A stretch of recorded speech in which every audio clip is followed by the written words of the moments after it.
Forget everything you think you know about Vikings. The horned helmets?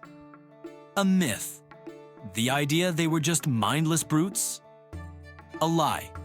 The truth is far more terrifying. Every Viking warrior was a walking arsenal, armed with a collection of tools so deadly that kings across Europe tried to ban them. Today, we're unsheathing the 10 most lethal weapons that carved the Viking Age into history. Let's start where the Vikings started. Together. The shield wall. Imagine it. A living fortress of wood, iron and grit advancing across the field. This wasn't just a defensive tactic, it was a psychological weapon. A wall of overlapping shields, spears bristling over the top. It symbolized Viking unity and strength, but it was also a tinderbox of chaos ready to explode at any moment. Lose your place, break formation, and you weren't just dead. You doomed the man next to you. Now, let's talk about the weapon designed to shatter that very wall, the Dane Axe. This wasn't your granddad's wood-chopping axe. This was two-handed death. Standing taller than a man's chest, its blade was deceptively thin, some as fine as a coin, but sharp enough to split a shield, a helmet, and the skull beneath it in a single, horrifying blow. The long handle gave it incredible reach and leverage. A skilled warrior could use the axe head to hook an enemy's shield and drag them screaming from the safety of the wall, exposing them for the kill. This was a prestige weapon, often inlaid with intricate silver designs, owned by the elite Huskarls and Varangian Guard. In the hands of a master, it was unstoppable. In the hands of a novice, its weight and momentum made it a clumsy disaster.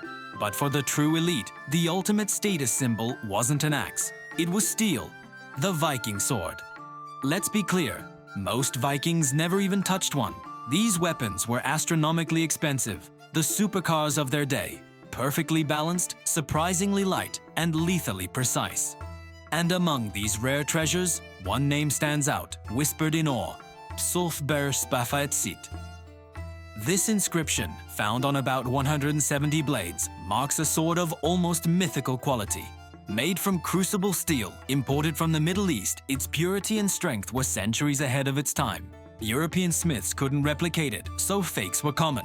A fake Ulfberht would shatter in the heat of battle. A real one made legends. These swords weren't just tools, they were companions. They were given names like Legbiter, celebrated in sagas and often buried with their owners, a final testament to their bond.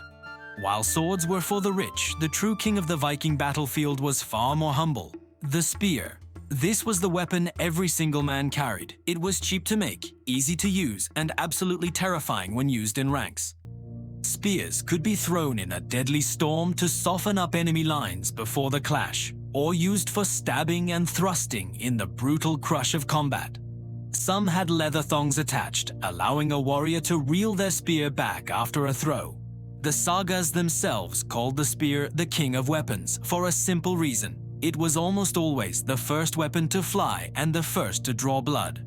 And what protected a Viking from that spear? His shield. Forget the heavy, clunky shields you see in movies. The Viking round shield was a marvel of engineering, thin, light, and surprisingly effective. Made of wooden planks, often reinforced with rawhide or cloth, its most important feature was the central iron boss. This wasn't just for deflecting blows. It was an offensive weapon in its own right, used to punch an opponent in the face. When not in use, these brightly painted shields were hung along the sides of longships, turning the vessels into floating war banners. On the battlefield, your shield was your life. To lose it was to lose your honor and your place in the wall. Now for the Vikings' constant companion, the blade that was part tool, part weapon, and all business, the seax. This single-edged knife, with a blade anywhere from 30 to 60 centimeters long, had no handguard. It was pure, unadulterated danger. It was so integral to the Germanic peoples that the name Saxon literally means seax bearer. Worn horizontally at the front of the belt, blade edge up, it allowed for an incredibly fast draw. While its short reach made it a high-risk weapon in open battle, up close, in the chaos of a shield wall or a ship's deck, the seax was a devastatingly personal killer. It was the knife you used to cut your bread and the blade you used to end a life. But not all killing was done up close. The Vikings were also masters of death from a distance. Enter the Viking longbow. These weren't simple hunting bows. Often made of yew and standing 6 feet tall, they could fire a heavy iron-tipped arrow over 200 meters with terrifying accuracy. A skilled archer could loose 10 to 12 arrows a minute, creating a deadly rain of iron that could break a charge before it even began. The famous Hedeby bow, a perfectly preserved example, proves just how sophisticated and powerful their archery was. But the bow had a weakness: the weather. Rain could cause bowstrings to snap, and the wood itself could crack under the strain. Still, in the opening moments of any Viking battle, the first bloodshed was almost always by an arrow. From the master archer, we go to the common farmer turned fighter, and his weapon of choice, the bearded axe. This is the axe most people picture when they think of Vikings. It started as a simple woodworking tool, but its design was brutally effective in combat. The beard, or the lower, hooked part of the blade, was a game changer.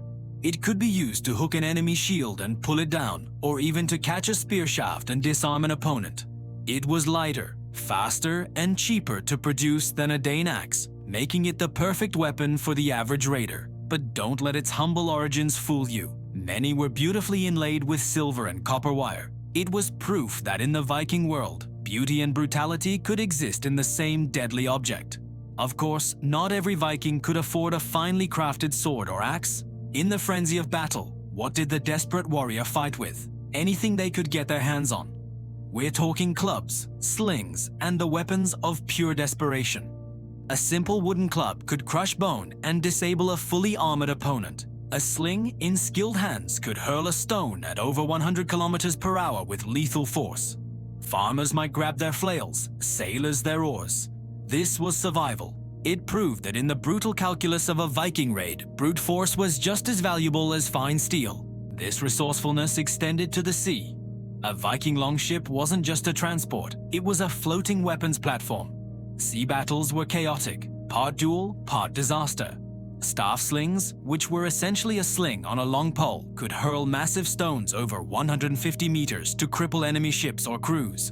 Long, heavy poles called warbeams were used to shove enemy ships away or to sweep their decks clear of fighters. And then there was fire. Pots filled with pitch, sulfur, and other flammable materials could be hurled onto enemy vessels, turning the sea into a floating hell. But it was a risky game. One wrong throw, one gust of wind, and you could set your own ship ablaze. Now, let's address the armor. We know about the weapons, but what protected the Vikings? First, get the image of horned helmets out of your head. It's completely false. In reality, Viking helmets were simple iron bowls, sometimes with a nose guard. They were also incredibly rare. To date, only 2 near-complete Viking-age helmets have ever been found: the Gjermundbu helmet and the Yarm helmet. Most warriors likely fought bareheaded or with simple leather caps. The same goes for body armor. A chainmail shirt, or byrnie, was a treasure worth a farm, the equivalent of a year's wages for a free man. Only the wealthiest chieftains and their elite retainers could afford one. Armor helped, but for the vast majority of Vikings, their shield, their skill, and their courage were their only defense. This brings us to the final, and perhaps most important, weapon in the Viking arsenal: fear. The Vikings didn't just master steel, they weaponized chaos, from the first volley of arrows darkening the sky to the terrifying advance of the shield wall to the final, brutal clash of axes and swords. Every aspect of their warfare was designed to intimidate and break the spirit of their enemies. Their legacy is not just in the weapons they forged, but in how they used them. Every tool, from the farmer's axe to the chieftain's sword, told a story of survival, status, and the relentless will to conquer. They fought with what they had, whether it was gleaming crucible steel or a simple wooden club, and that is what made them so terrifyingly unstoppable. If you were as fascinated by the raw power of the Viking arsenal as I am, make sure to hit that like button and subscribe for more secrets from history's most fearsome warriors. Thanks for watching, and we'll see you in the next one.